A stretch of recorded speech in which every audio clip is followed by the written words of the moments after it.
Welcome back. The Jump Free Agency Special. You see that clock in the corner above us. We are less than 2 minutes away from the opening of free agency. Look, Yes. I had a pretty straight face when I We said really need that. to move free agency after the draft. I mean, before the draft. Right. Well, that is a question we will talk about later in the show about whether we should make some major moves to the NBA calendar. But really, what are we about to see, Brian, as this cascade is about to hit us when supposedly it's 2 minutes or less, about 1.5 minutes from when teams can even start talking to other players, and yet magically, by telepathy, what is about to happen? Well, there's probably going to be, I would say in the next hour, we will probably hear reports of somewhere in the neighborhood of $500 million in contracts, maybe probably more. The top players, you know, we don't know what's going to happen with Kawhi. Jimmy Butler is still a question mark. But we're going to see a ton of people come off the board very, very quickly here. I think you'll see Utah add to their team. They're lining up Bojan Bogdanovic. They could close that deal soon. I think you'll see the Indiana Pacers lock in their replacement for Darren Collison with Ricky Rubio pretty soon. I think you'll see moves happen with Dallas. You'll see moves happen, you know, really with a lot of the teams that aren't chasing the top-level free agents that are locking things in.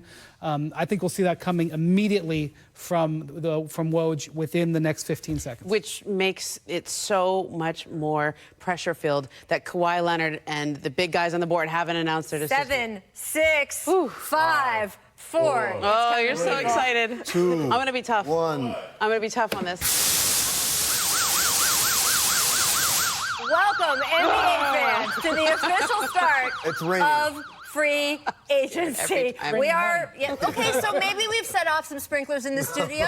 Toughen up, Amino Hassan. I know, I decided to be tough about this. This is a 5-hour show. This is an OSHA violation, is what it is.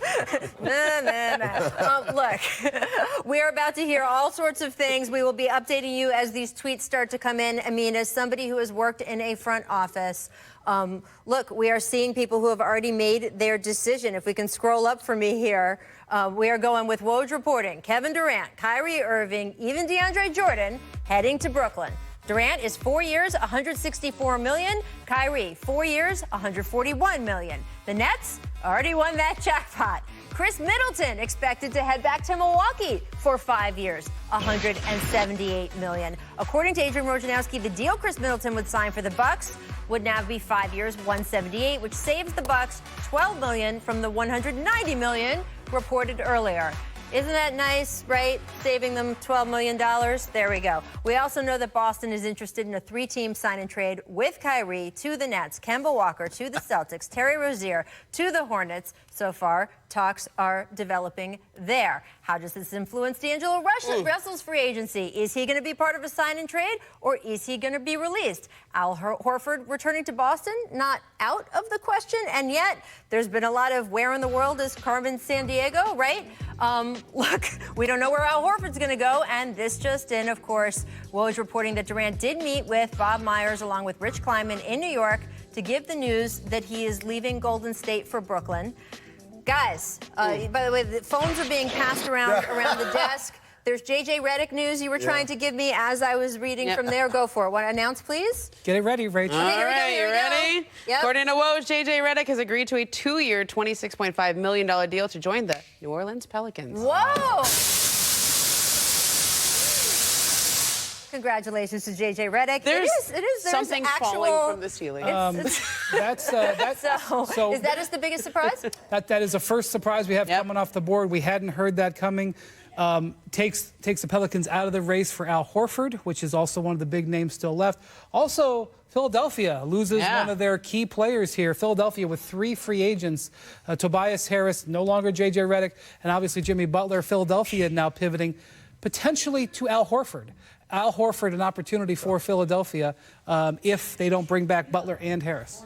That's amazing. That's like the one guy who's been the thorn in their side. Is like, how do you can't beat him? What do you do? Sign him, right? Sign him, right? There you go. But the J.J. Redick loss is huge because we know Philadelphia really flourished when they had spacers on the floor. And absolutely. The less spacers there were, the more congested it was. And one of their favorite actions was the pin-down action between Embiid and J.J. Redick, because J.J. Redick is so good at the little pocket pass. That was a very devastating thing. So they're going to have to replace that somehow. Getting Horford is nice, but you got to get another shooter who can approximate, maybe not as good as J.J. Redick, but something, a poor man's version. Also, getting him on a 2-year deal. He's 33, 34 years old. You'd think he'd be looking for Yeah, that long-term especially coming out of the gate. In all honesty, it's a vote of confidence in the Pelicans by JJ. It's not a marquee market.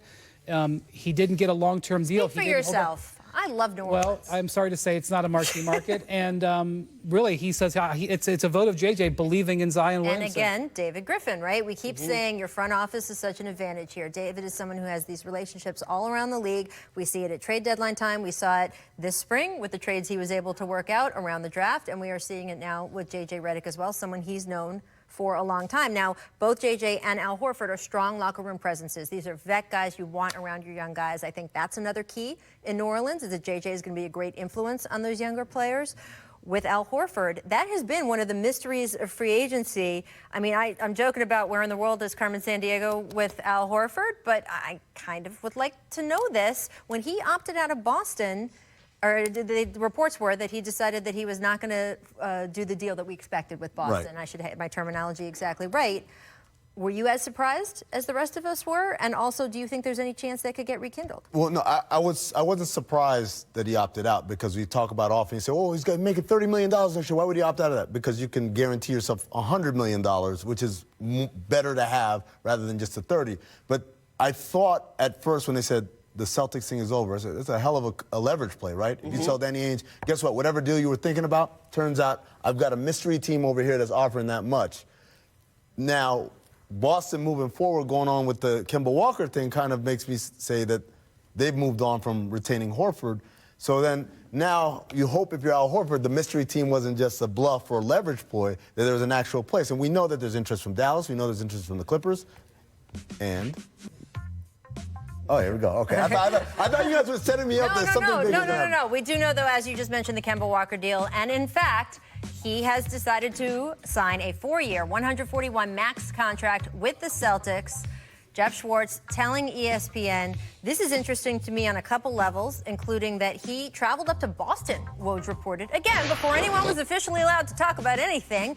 By the way, the Hornets, not really officially, it's not an extension, it's a free agent. The Hornets weren't supposed to be able to have talks with him either. All of this is a little bit... Let's suspend disbelief on all this stuff. All of this Forget about it. They moved it to 6 o'clock to do us a favor to have this instead. We could be doing it at midnight. The interesting thing about this is that it looks like the Hornets are going to replace Kemba with Terry Rozier. Yes. And so it leaves open the possibility, from what I'm told, an $18 million a year deal for Terry Rozier, which is huge money. I mean... yeah. The way the Hornets have handled this is not ideal. That said, they are going to try to salvage it. And the Celtics and Hornets can do business with each other on a sign and trade with Rozier and Kemba Walker. Can I get on a soapbox here for a second? Just a minute, because I got Derrick Rose news. Okay, give me Derrick Rose news. Okay. And then I'm going to get on soapbox. By the way, Terry Rozier with the all-time great line on ESPN after his season was over, saying that his year in Boston was like going from the front seat to the trunk. We'll have to see what he says in Charlotte. We do have Derrick Rose news. It is time for the draft.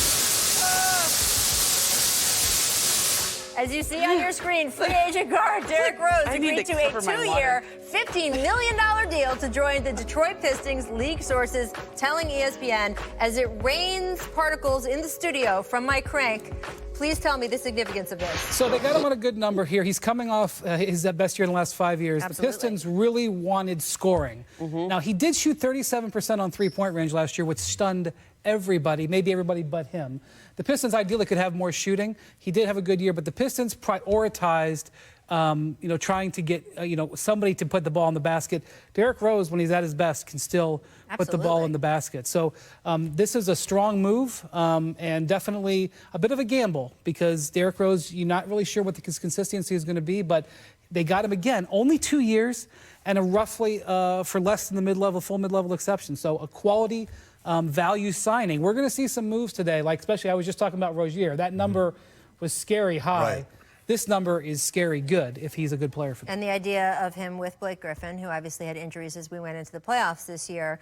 Where do you guys see Detroit if this starts to be what they look like going into that Eastern Conference slots? Well, they were looking like the 6th seed for most of the season. Then Blake got hurt with that knee injury at the end. They slipped all the way down to 8, and Blake played on one leg in a couple of games. But for them to make the playoffs again was a win this year, and they want to build off of that. So just getting Wayne Ellington last year as a buyout player, getting Derrick Rose to come as a free agent. These are things that don't normally happen, right? And that speaks to them having turned things around. The question is, can they make a big move? Can they, I don't know what this means for Reggie Jackson there, but what can they do going forward to get out of that 6, 7, 8 spot in the East? Okay, I want to move on and get back to the Sixers because Woj tweeting that they've opened talks with Rich Paul about an extension for Ben Simmons. Not unexpected, but I want to talk about what this Philadelphia team we think is going to look like because the fact that Jimmy Butler has been flirting with the Miami Heat, with the Houston Rockets, this tells us that we don't think Philadelphia was going to offer him that 5-year max that he most wanted. We are not. I mean, we hear, Kristaps Porzingis has agreed to a max contract.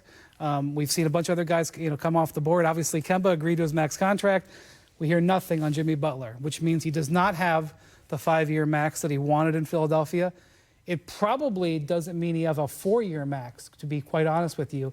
And he is going to meet with the Heat today, trying to get the Heat to be willing to offer that 4-year max so that they can do a deal. I will say this. With J.J. Redick going to New Orleans, it does open a little bit of more maneuverability for Philadelphia in a sign-and-trade deal. Now, they'd have to like the players they would get back from Miami. They like Josh Richardson.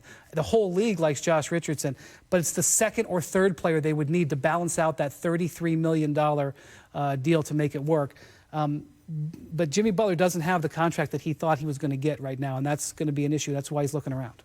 How did that happen, considering that we heard from ownership, hey, we're willing to pay everyone? And then, look, we heard ups and downs with Jimmy throughout the season, but in the postseason, it was undeniable that he delivered for them. We had Brett Brown go up on a podium and say he's the adult in the room for us. Obviously, Jimmy Butler, there are injury red flags because he played for Tom Thibodeau for 7 years. And so that's the reason he would like the longest term security, right? Because there's a chance his body's going to break down, and teams know that. But how did we get here that he obviously is now looking around for other deals if, again, these are just inferences, we don't know. We're just putting the context here for you. If he is taking these meetings, it is an indication that it's therefore unlikely that Philadelphia has offered him a 5-year max or maybe even a 4-year max. Well, I mean, things change in the NBA, but you also have to constantly be evaluating every step of the way. And so what the owner, Josh Harris, says in April changes every step. It's only June, Ramona. I know, it changes every week. I mean, I would have told you one thing about Kevin Durant right after the finals, and another thing about Kyrie Irving right after the season. I mean, I think this stuff is fluid, and if you are a general manager, if you're an owner, you have to constantly be evaluating every possibility. And Jimmy may end up back in Philly, but it behooves the Philadelphia 76ers to look around and to see where everything falls before you make that final commitment. Because what we've seen, I think, in the NBA over the last few years is the impact of that supermax. Jimmy gets traded because the Bulls didn't want to pay him the supermax. He goes to Minnesota, gets traded because he doesn't want to be there and doesn't want to. Well, and also, but the initial fight was over the fact that they weren't going to pay him when he wanted to get paid. So Still not getting paid. No, but I'm glad you brought up the Brett Brown quote because that was Jimmy Butler's point in Minnesota. You guys called me the adult in the room. We couldn't win until I got here. But when it's time to pay me, you say, well, can we save a little money here because I have to pay Andrew Wiggins and Karl Anthony Towns? Their maxes. Exactly. So there's a reality where Jimmy Butler would still be a Minnesota Timberwolf today if they had just given him his money. And so that's why he necessitated the sabotage job to get himself out of Minnesota, to get traded. He goes to Philadelphia. He does what he's supposed to do. Remember, that Game 7, that's one of the funniest things. We forget what Jimmy Butler did at the end of that Game 7 that made it look like Toronto looks like it's on the ropes because this Jimmy Butler guy said, we're not going to lose. And then Kawhi hits the first buzzer beater in Game 7 history after that, and we forget about all that. But here we are, June 30th, and like you guys said, the idea that he's meeting with other teams tells us that Philly didn't say, here, all the money right now. Because if that was the case, he'd be a Sixer right now. Philly's in a strange position because they honestly, with Durant not going to be back for the Nets, I mean, the Nets are going to be a compelling team. You also don't know exactly where the Celtics are going to be. And if Kawhi goes west, whether it's to the Lakers or Clippers. Philly's the team. Philly can say it's us in Milwaukee going for it. But here, they've already lost one of their players, and they got to make decisions on the other two. And I'm going to tell you something about Ben Simmons. That's a non-starter unless it's the max. If it's not the max, he's not going to sign it. So they're going to be committed to Joel Embiid on a max. They're probably going to be committed to Ben Simmons on a max. Otherwise, he's not going to be there very long. And they've got to, at some point, draw a line in the sand how much they're going to spend. But at the same time, there's a window in 2019-20 Right. for a team to step forward and grab it, especially if Kawhi moves. You know the Nets are coming now, right? We all Right. have this information. The Lakers are coming too. I Right. think the Lakers will take a year to get really on their feet, but the Lakers are coming as well. Well, I think the other, sorry, Richard, but the other important thing to remember when we were talking about Jimmy Butler and Tobias Harris, these guys didn't come for free. They gave up assets. They gave up 2 first-round picks for Tobias Harris and 2 seconds, I believe. They gave up 2 really solid role players on really affordable deals in Saric and Covington for Jimmy Butler. You can draw lines in the sand, but when you sit up and you look around on July 5th and Jimmy's gone and Tobias is gone and J.J. Redick we is don't know. gone. We don't know. But I'm They just might saying, be if that picking Tobias over Jimmy. That might be what this is. I'm just saying, if we play the draw the line in the sand game, like, well, we don't want to commit because we've already got 2 maxes. But they might commit. They just haven't yet. Sure, I'm just saying if that's the route they want to go, if they want to play hardball on how much money they want to pay to their free agents, you're going to look at a team that not only lost starters, but they lost assets that they gave up to get those starters. And I think that's why these sign and trade possibilities are so interesting, because that's how you recover. Right, even if you let the That's guy why go. Miami is now in the game for Jimmy. 2 weeks ago, I would have thought it had been hard. Right. But with the way the things are playing out, I mean, you have a replacement in Josh Richardson, for Jimmy Butler right away. On a Jimmy great- Butler on a great already contract. posting on Instagram him playing dominoes on the day that he was in Miami. We don't know for sure, but there's that great dominoes park Yeah. with all the older Cuban dudes. I'm telling you, Gallardo. it could all work there. I am interested, though, because, look, we heard some sort of bumpy things. Ramona, you reported it about Jimmy Butler in that locker room with the coaching staff when he first got there. But, man, by the end of that playoff run, he and Joel Embiid were like Statler and Yep. Waldorf from the Muppets up there, like on the podium. They were just there, the love between them. And we saw remember the flag mic'd I up threw. shot of Jimmy encouraging Joel, and this is you and whatever. I mean, that team seemed to be working around Jimmy Butler. I am very curious if they're deciding to throw their money at Tobias Harris because they gave up more for him. What will happen if Miami does make this offer and Philly and the Sixers are like, oh, maybe actually we'll keep him? Or- that kind of thing. This is something to watch. Or they over just the say, next we're not few going to do a hours. sign and trade with you, and here's our offer. Right. And if he doesn't have a better offer, they Offer. ended up getting him on a better deal. That Right. could also Or, happen. you Or know, he- or he also, goes by to the way, Clippers. that's what I was going to say. The other big thing that we don't know here is what conversation does Kawhi Leonard eventually have with the Clippers, and does he say, you get Jimmy Butler, I will come? We don't know that. What we do know, though, Kevin Durant is going to the Brooklyn Nets, and coming up, we will hear from him, also hearing from Kendrick Perkins, his old teammate, on his decision. Stay with us. Oh, no one.